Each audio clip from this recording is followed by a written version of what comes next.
Okay, so the reason I was getting that error was because I was using a py38 virtual environment. I have created a virtual environment under Conda, and for some reason it was not, it didn't had a scikit-learn installed, so or scikit-learn module available. So I had to install it by moving to the py38 virtual environment and installing the pip installing the scikit-learn here.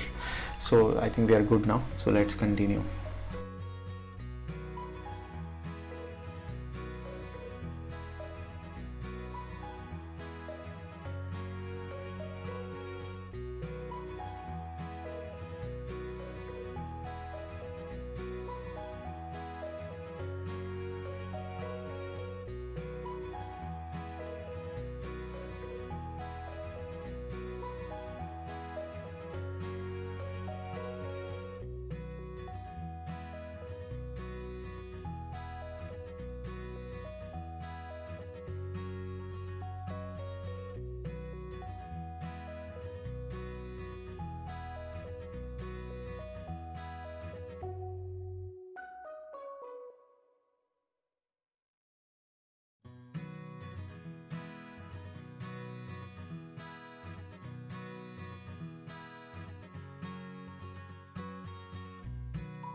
So we have successfully loaded the data.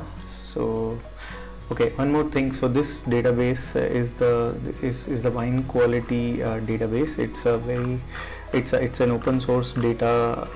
I mean, it's an open source data set that is made available at the UCLI website. So I'll share the URL in the video description.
Okay, so here as you can see, what we have done is all the attributes or values that we had for the X or for our feature set. So what we did is we used the min max scalar and we reduced all the features into the range of values between 0 to 1 using the min max scalar and the scalar fit transform function within that. Also, this set precision, print option precision is nothing but it's just setting the precision for these values to up to 3 places of decimal maximum. Okay, so this is how this is how the rescaling happens. Now rescaled data proofs of use with neural networks, optimization algorithms, and those that use distance measures, for example the k nearest neighbor, and also weight inputs like regression. So this is a really useful technique. So now let's move on to the next technique, which is next feature, which is or next technique, of course it's called standardizing. And let's see how it is done. It's basically going to use a scalar and we will be using the standard scalar, which is the most common and the easiest way to implement standardizing. So let's see.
So this is the way to use the standard scalar. Now there is another technique which is called normalizing the data. So that's the next technique that we are going to see. So let's get into it.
Okay, so this is how we actually normalize the data.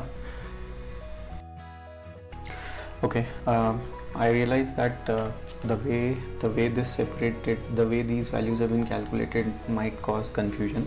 So I'll just try to explain what we are trying to do here. So I have just moved up from the standardizing data, the normalizing data part back to the first step where we calculated the x and the y values. So basically what we have done is, this is our complete data set, and it has a set of maybe 8, 9, 10, 11, 12 columns. But for our model, or for what we are doing right now, is we are only concentrating on the first 8 columns for normalizing and standardizing the data, so which will be basically starting from this column till the density column. So if you see here, what we are doing is, we are pushing into x the values starting from the first column, that is the index 0 till index 8, excluding index 8. So basically that will be 0, 1, 2, 3, 4, 5, 6, 7. Okay, so all these columns will be in x, and y will be only column 8th, only the column at the index 8, which is the pH value. So if you see here, y only contains these pH values. Okay, now similarly, if I want to check what x contains, so x only contains these values starting from 7.4 to this density value of 0.9978. So if you see here, this is the first record starting from 7.4 to 9.978 e minus 1. Okay, so that's the same thing. So these are the values which are contained in x and y. Okay, now what we are doing is, we are using a min-max scaler. So again, this is the first approach that we followed. So we are using a min-max scaler to scale them, all the values from 0 to 8, because we are dealing with the x, or the feature set out of the x and y values that we have defined. So what we are doing is, the x value which contains the columns from 0 to 8, we are basically using the scaler to transform them, to reduce them all in the range of 0 to 1. So if we see, after we have rescaled, so this rescaled x has these values. So if we compare this is the first column, all the values, these are all the values of the first column. So if we see the original set of values, the original set of values were like 7.4, 7 and so on. So now they have all reduced to a value within the range 0 to 1. So for example, 7.4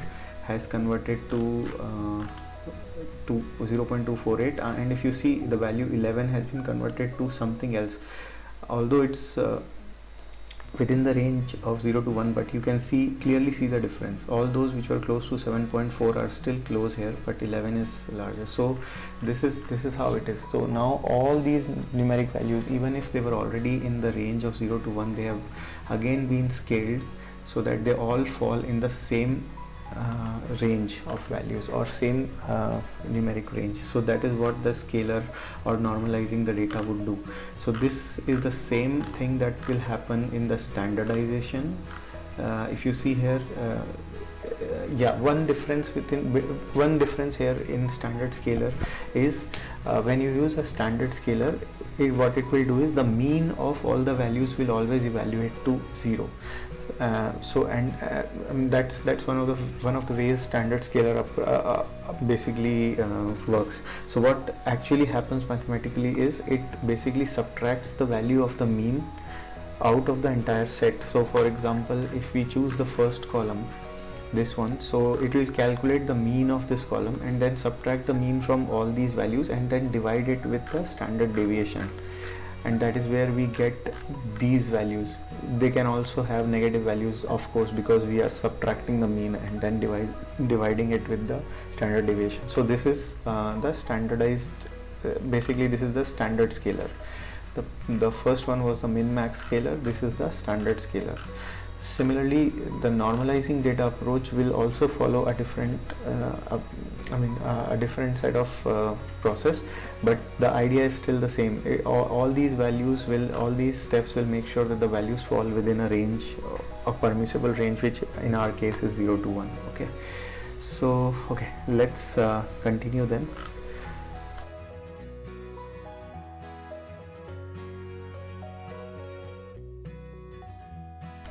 So next thing that we'll see is another approach of standardizing or pre-processing the data, which is binarizing the data. So let's see how that works.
Okay, as you would have seen what happened there.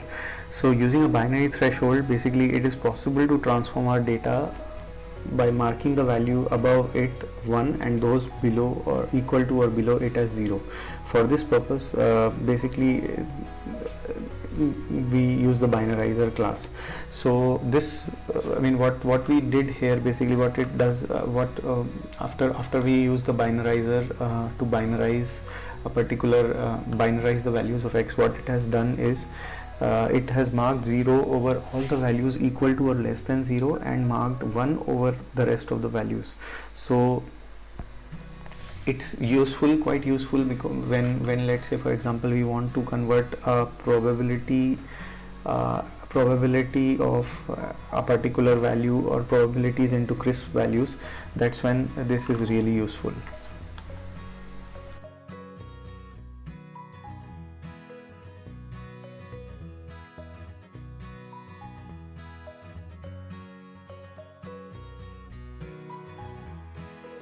Okay, there is another very simple approach which is called mean removal.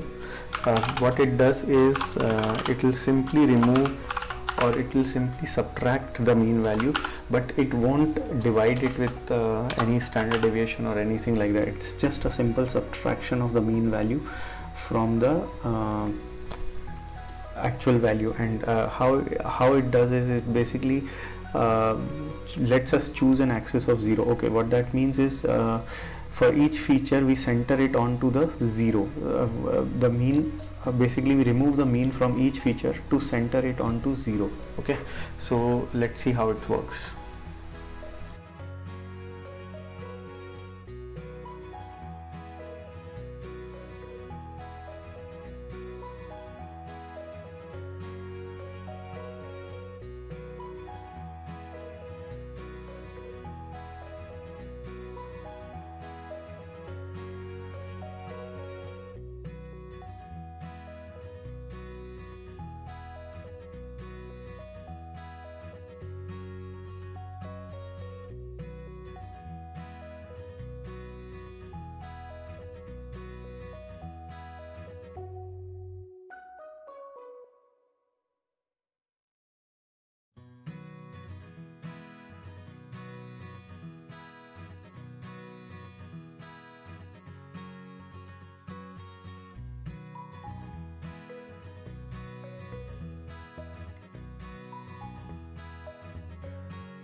So okay, so like you saw here, basically it can remove the mean from each feature and centers it to the centers it to zero axis.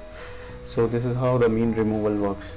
Okay, now the next approach is one of the most important, or one of the most common and widely practiced approach of encoding data or normalizing data. It's called one-hot encoding. So if we have nominal, it's especially useful in case of nominal data sets, nominal or categorical data, where we cannot make a numerical comparison, or we cannot have the values ordered in a certain fashion. In that scenario, one-hot encoding is really useful. So let's see how this works.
Okay, so for some reason the binary one-hot encoding is not working for me. I will have to check that, but in the meantime we can move on to the next type of encoding, which is the label encoding. So label encoding is again, it's actually also the same case where we have nominal data. For example, we have labels that can be words or numbers. So label encoding convert the word labels into numbers to let the algorithm work onto them. So while we can visually understand the words, but the algorithm cannot. So that's why label encoding is used. So let's see how it can be done with a sample example.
Okay, so as you can see, now our values are encoded into numbers.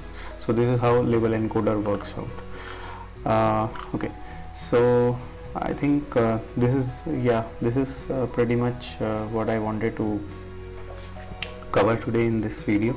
Unfortunately, the one hot encoder is not working. Maybe I'll try to work on it and fix it, and we can take a look at it in the next coming videos. Thanks a lot for watching.